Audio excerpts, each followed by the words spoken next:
আমাদের কোনো দাম বলো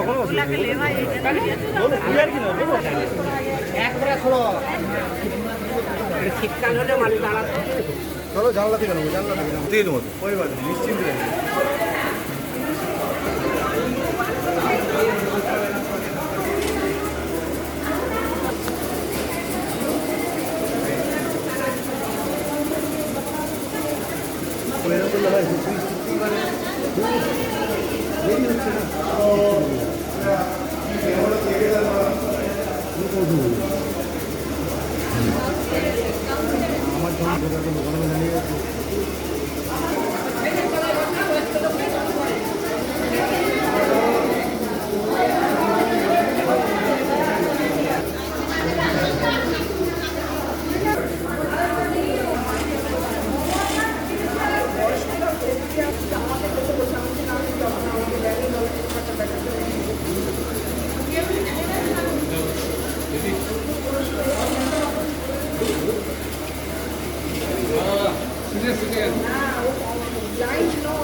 আজকে আমরা ভোটদান করলাম এবং আমরা নিশ্চিত যে মেদিনীপুর বিধানসভা মানুষ গণতন্ত্র প্রিয়, সংবিধান এবং গণতন্ত্রকে তারা সম্মান করে, সংবিধান এবং গণতন্ত্রকে সুরক্ষিত রাখতে তারা আজকে তাদের এই গণতান্ত্রিক অধিকার প্রয়োগ করবে।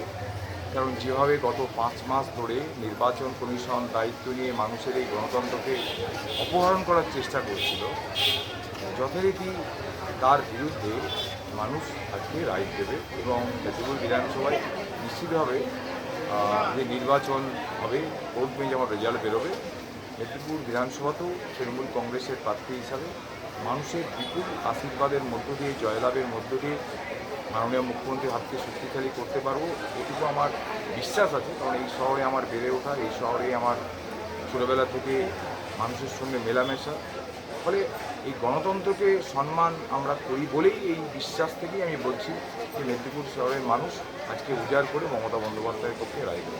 সকাল 10টা অবধি এখন পর্যন্ত ভোট কীরকম পরিস্থিতি চলছে? সবচেয়ে যেটা সমস্যা হচ্ছে যে আমরা এতবার বলে, এতবার ইভিএমে ট্রেনিং হয়, এতবার সার্টিফিকেশন হয়, এতবার এইগুলোকে নিয়ে কাজ করার পরেও প্রায় সকাল থেকে এখন পর্যন্ত 8 to 10% ইভিএম খারাপ। এই যে গরমের মধ্যে মানুষ লাইনে দাঁড়াচ্ছে, তারপরে বলা হচ্ছে যে আপনি আর এখন ইভিএম খারাপ, ভোট দিতে পারবেন না। ফলে এই যে মানুষকে গরমে দাঁড়াতে হচ্ছে, প্লাস মানুষ এই গরমে দাঁড়িয়ে পরে মানুষকে ফিরে যেতে হচ্ছে, ফলে এই মানুষগুলোকে ব্যাক করে নিয়ে এসে ভোট দেওয়াটা খুব টাফ। এবং নির্বাচন কমিশনের দেখতেই পাচ্ছেন যে একটা লম্বা লাইন, দেখুন কি পরিস্থিতি, যে নির্বাচন কমিশনের কতটা গাফিলতি এবং কতটা মানে নিজেদের সংবেদনশীলতার অভাব। এত মানুষ দাঁড়িয়ে আছে, সেটা এতটুকু গরমে কাঁথা দেওয়ার ব্যবস্থা নেই। অর্থাৎ নির্বাচন কমিশন কী চায় আমরা জানি না। যাদের দায়িত্ব ছিল মানুষের গণতন্ত্রকে প্রতিষ্ঠিত করা এবং ভোটদান যারা করতে এসেছে তাদেরকে আমি সঠিকভাবে ভোটটা দিতে পারি সেই ব্যবস্থা করা, অথচ দেখুন কী অবস্থা, এত বড় লম্বা লাইন, মায়েরা দাঁড়িয়েছেন, মেয়েরা দাঁড়িয়েছেন সকালবেলায়। এখন আমাকে বললেন সকাল 7:30, এখন 10টা বাজে, এখনও পর্যন্ত তারা ভোট দিতে পারেনি। অর্থাৎ নির্বাচন কমিশনের যে দায়িত্বটা সেটা পালন না করে তারা সবসময় চাইছে যে মানুষের গণতান্ত্রিক অধিকারটাকে তুমি জোর করে কেড়ে নাও, আর মানুষ যাতে ভোট না দিতে পারে পশ্চিমবাংলায় ঘুরপথ দিয়ে যদি তাদের নির্ধারিত নির্বাচিত যে কেন্দ্রের বাবুরা আছেন তাদেরকে একটু জায়গা করে দেবে। এটা গণতন্ত্রের ভীষণ বড় লজ্জা।